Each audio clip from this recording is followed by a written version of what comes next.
Bien-aimés dans le Seigneur, bonjour pour vous qui nous regardez pendant la journée et vous qui nous suivez le soir, nous vous disons aussi bonsoir. Et comme c'est le début de l'année, nous profitons de ce moment que le Seigneur nous a accordé, nous profitons de cette opportunité pour vous présenter nos vœux, nos meilleurs vœux pour toute l'année 2018. Et donc, bien-aimés, nous voulons partager quelque chose avec vous et cette réflexion, nous l'avons intitulée « Jouissons du secours divin ». Mais pour analyser le thème, nous voulons d'abord lire un verset de la Bible. C'est un verset que nous connaissons nous tous, Psaume chapitre 121, versets 1 à 2.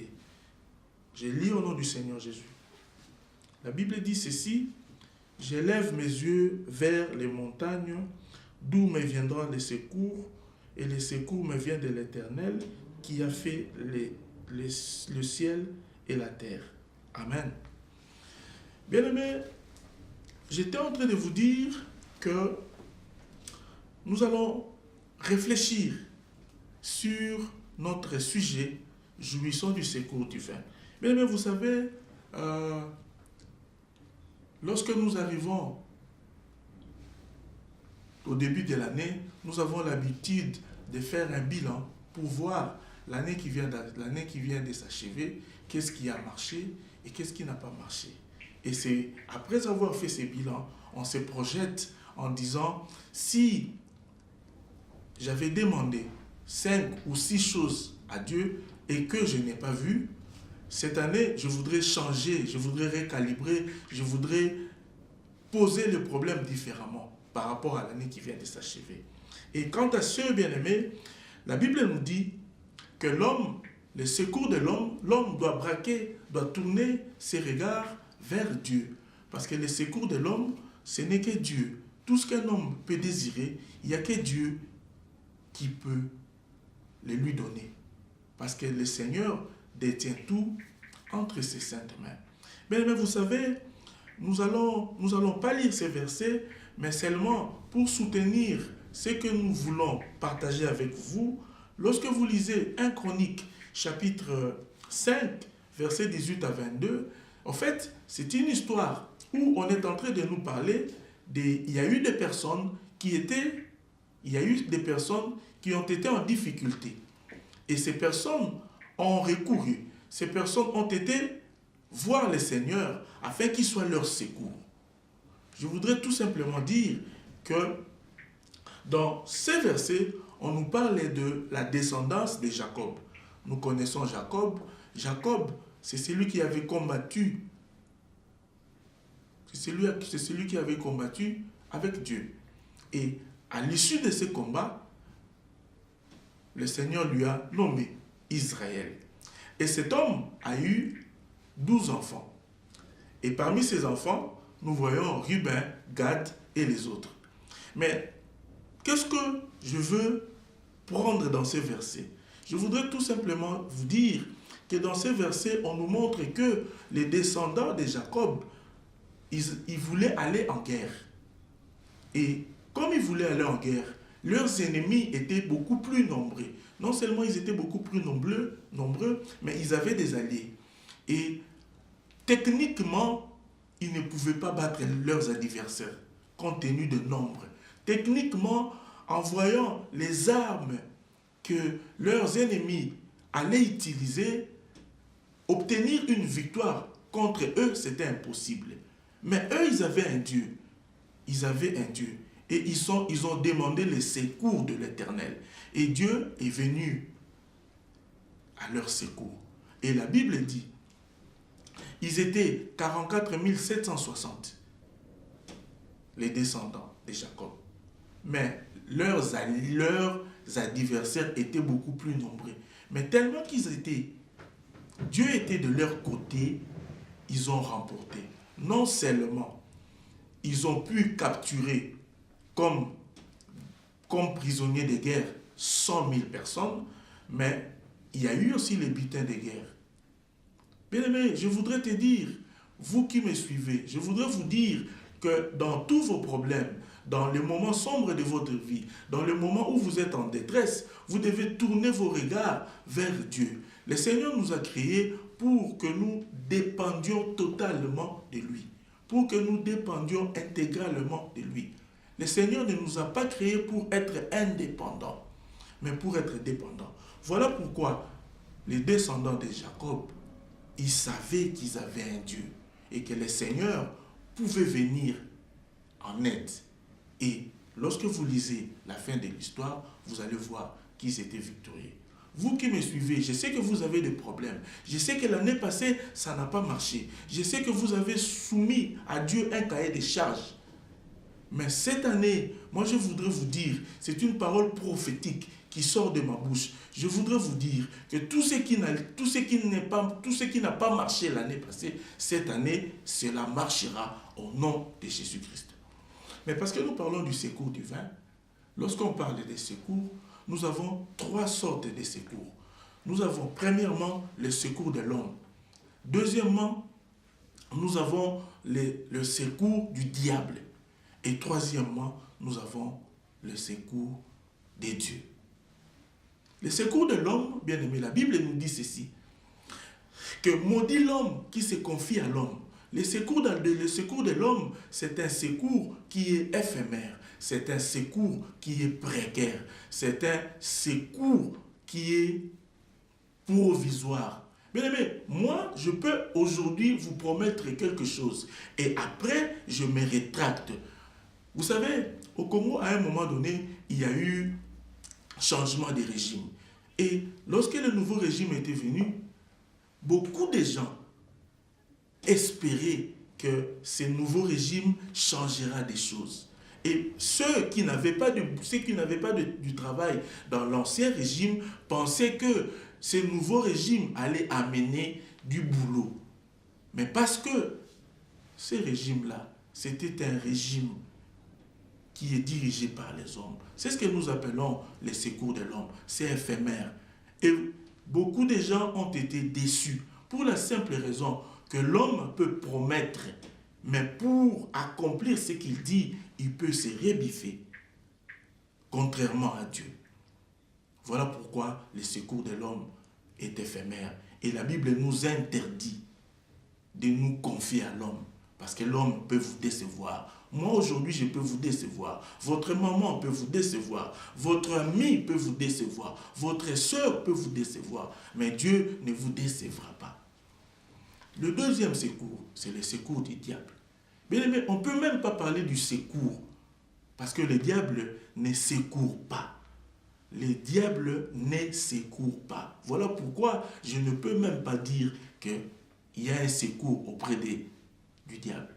Pour la simple raison que la Bible dit, le voleur ne vient. Lorsque nous lisons Jean chapitre 10, verset 10, c'est un verset que vous connaissez, il est écrit dans la Bible que le voleur ne vient que pour dérober, égorger et détruire. C'est ça le rôle du diable. Quels que soient les deals que vous pouvez faire avec lui, il finira par vous détruire. Mais je voudrais que vous puissiez retenir dans ces versets, on a utilisé trois verbes. Le verbe égorger, le verbe dérober, égorger et détruire. Pourquoi le diable dérobe?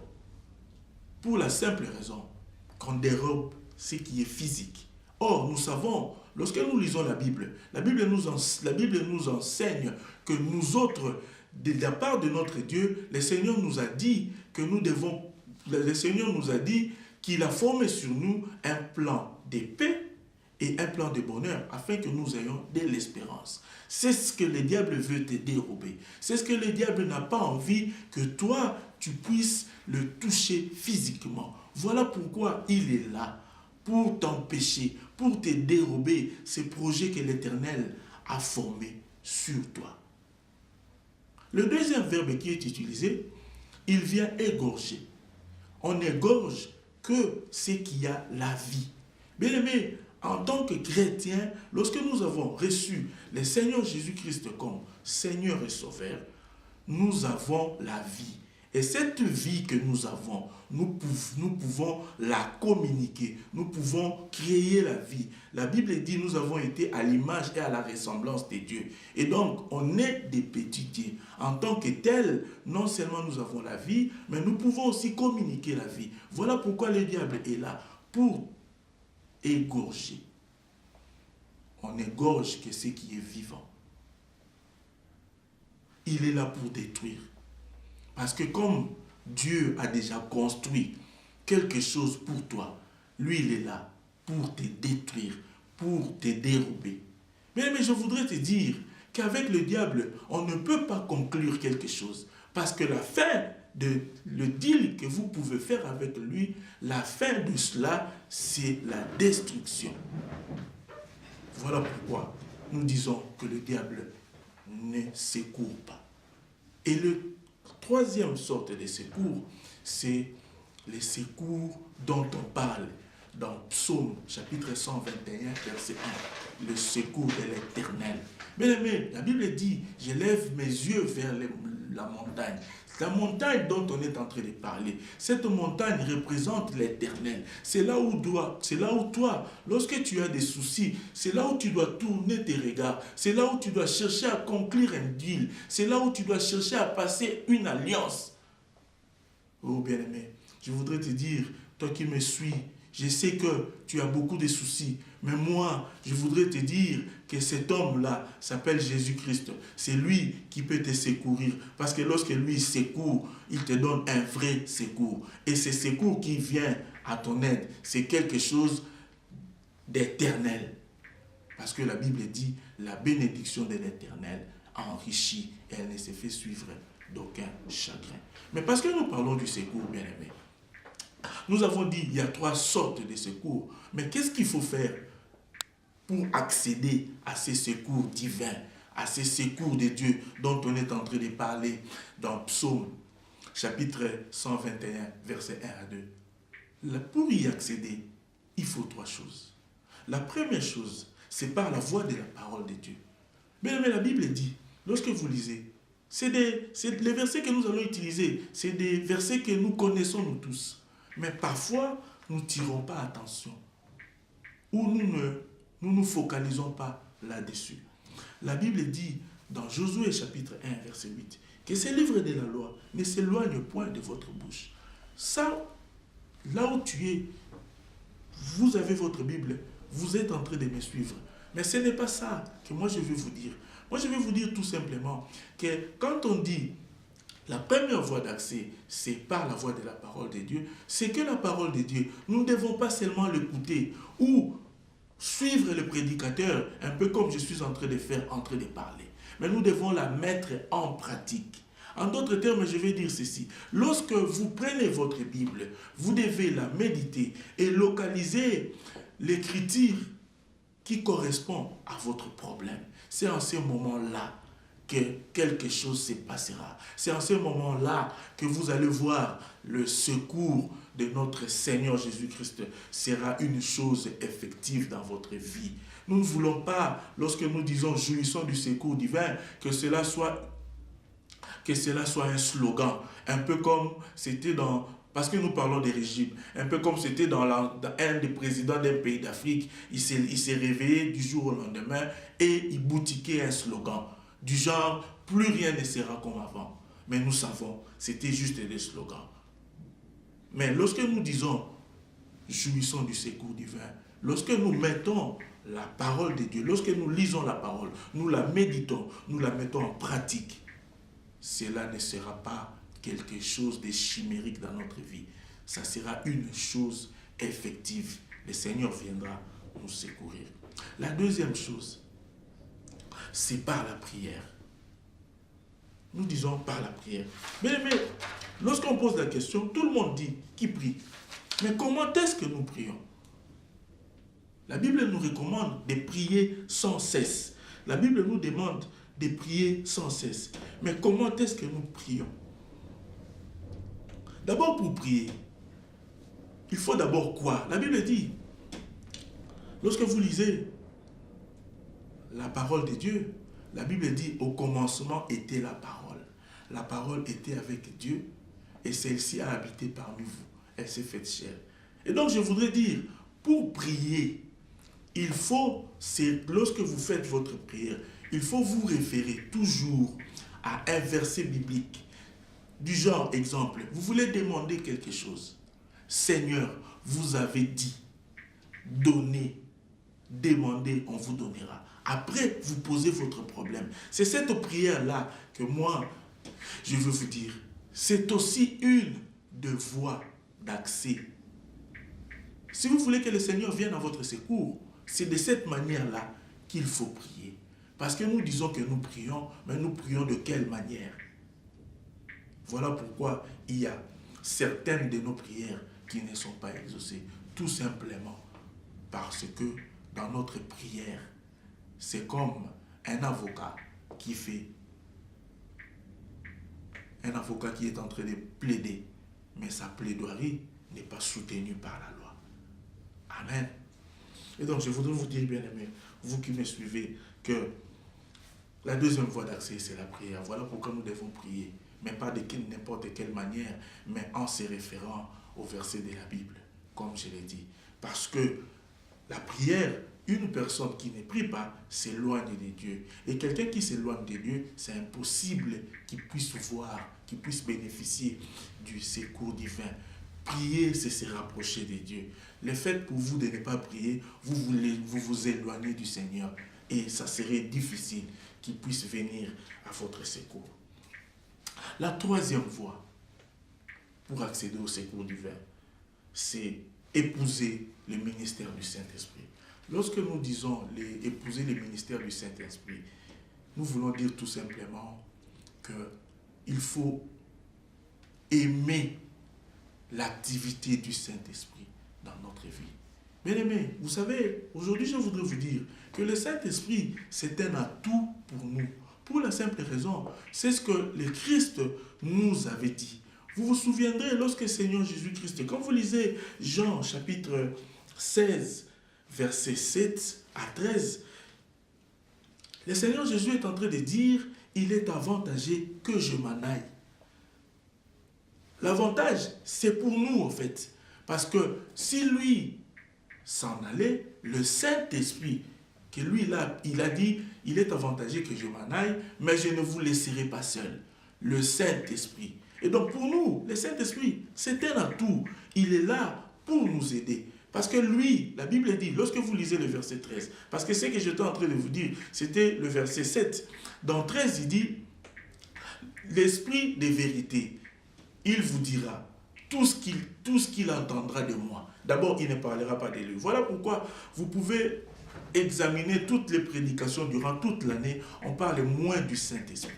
Pour la simple raison, c'est écrit dans la Bible qu'il ne parlera pas de lui. Il parlera de ce qu'il aurait entendu de Jésus. Et il connaît l'avenir.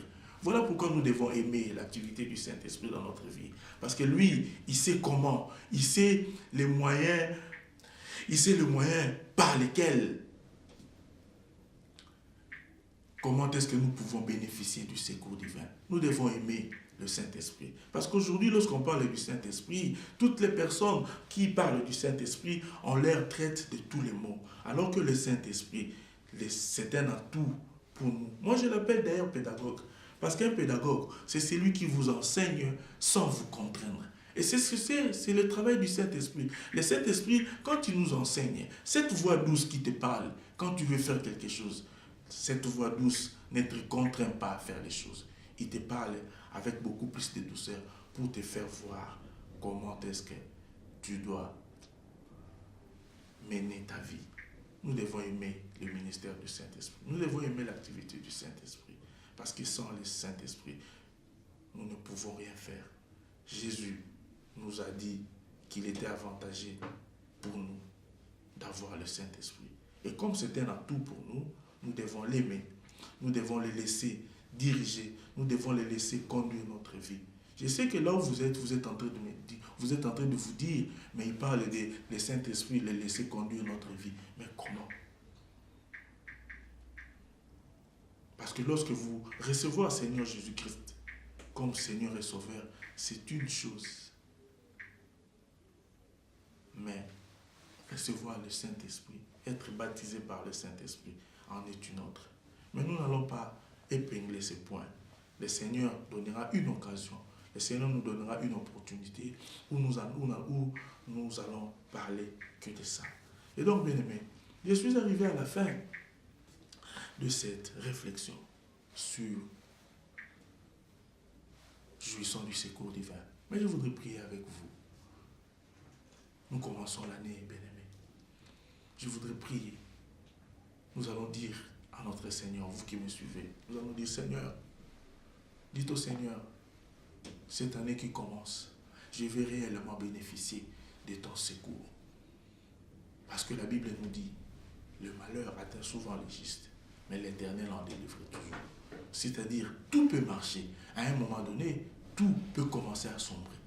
Et quand ces moments-là arrivent, le moment de détresse, c'est là où nous avons besoin du secours de Dieu. Nous allons prier. Père Céleste, au nom de Jésus, Seigneur, tu nous as parlé du secours divin, mais nous savons, comme il est écrit dans ta parole, qu'il n'y a que toi qui peux nous secourir. Voilà pourquoi nous voudrons, tout au long de cette année 2018, que tu sois réellement notre secours, que nous jouissons de ton secours, parce que tu es Dieu. Tu connais nos problèmes, tu connais nos difficultés, tu connais nos situations, mais cela ne peut être secouru que par toi. Par le nom puissant et merveilleux de notre Seigneur Jésus. Laisse que le secours divin soit le partage de toutes les personnes qui sont en train de me suivre. Au nom puissant de notre Seigneur Jésus.